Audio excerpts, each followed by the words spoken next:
under threat. Well, let's speak to Peter Zalmayev. He's a Ukrainian political scientist and director of the Eurasia Democracy Initiative. I know that President Zelensky does tend to put out an evening address. Has there been any clarity tonight from the Ukrainian authorities as to what went on here?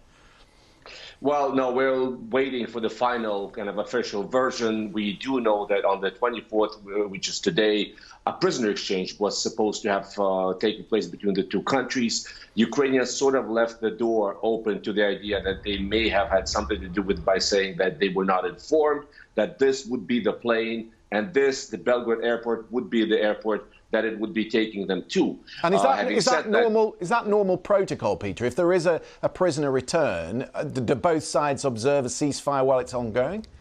That's precisely what it is, and what it is not, the situation. The flight plans, the precise arrangements of how prisoners would be transported, where they would be dropped off, etc., are arranged way ahead of time, which, along with a bunch of other evidence so far that we are seeing, points to the possibility that it could have been a Russian operation staged essentially to discredit Ukrainians at a very sensitive time, that Brussels and Washington are deliberating on additional aid packages to Kiev.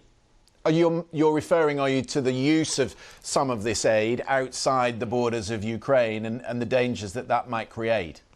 Precisely. I mean, this has been sort of the red line that Vladimir Putin has used to cow the West into, his fearing his response. The UK is actually, I do not mean to pander, but UK is a standout. The UK has very valiantly kind of ignored Vladimir Putin's red lines. But that's something that Washington is very wary of. And Sergei Lavrov, the foreign minister, has already said that he is intends on calling the session of the Security Council to discuss all that. The fact that the Russian propaganda hacks already published ostensible lists of Ukrainian prisoners of war that were on that plane that perished ostensibly.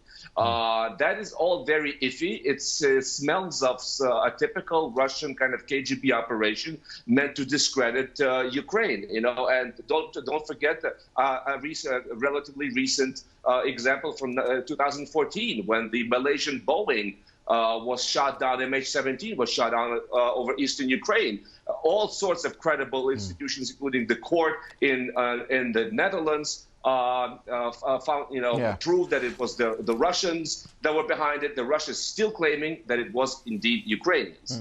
So many interesting things in what you've told us, Peter, there. I mean, Joel, former State Department, emergency session at the Security Council tomorrow. How will the US authorities see this in the context of the row over aid that's going on within Congress at the moment? Yeah, without a doubt, the United States is not going to look kindly on Russia's attempts to try to politicize this, and it potentially was a setup. But to the bigger picture, this question about aid to Ukraine, it is tied up. It is bottled up right now in the House. House Republicans do not seem to want to muster the votes they need to provide to allow the United States to provide support to Ukraine for its fight against Russia. And it's tied up in domestic immigration battles.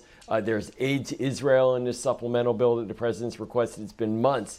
And so this does have the potential to keep Republicans in line, as was just discussed, and not flip. But I still think that the president, he's going to keep on banging away at this, is how important it is to prevent Russia from succeeding for our national security. So there will be a little discussion about the incident, and then they'll go to the bigger picture at the Security Council. Peter, just very briefly, I've only got a minute, but there were reports that there were people from the Azov Brigade on this plane. There were about 12 of them due to come back. They, of course, played such a role in the steel plant in Mariupol.